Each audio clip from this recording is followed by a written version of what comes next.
Bjelorusija, oblast Mogilev, selo Kaniki. Ne zna se po kom svecu je ova crkva dobila ime. Pokazujem gdje je bio nivo poda. Ožbukani zid je viši od plafona.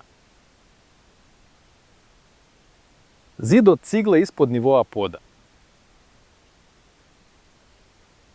Niše napravljene tokom izgradnje za grede. Ovdje su umetnute debele drvene grede kvadratnog presjeka.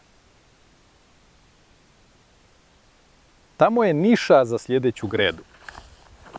Evo niša u suprotnom zidu.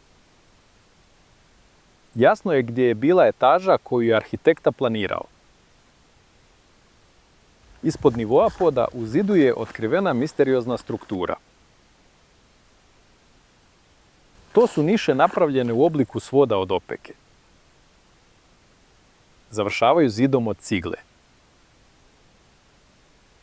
U zidu hrama postoji nekoliko takvih niša.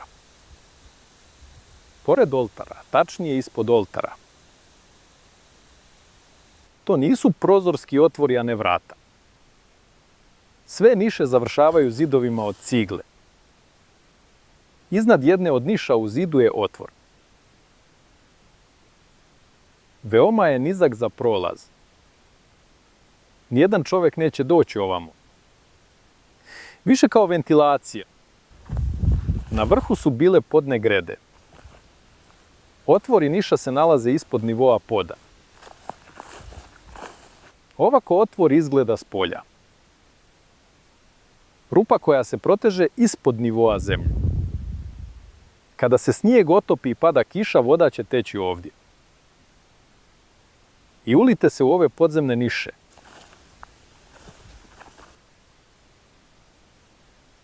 Zašto su vjerskom objektu potrebne niše u zidu ispod oltara?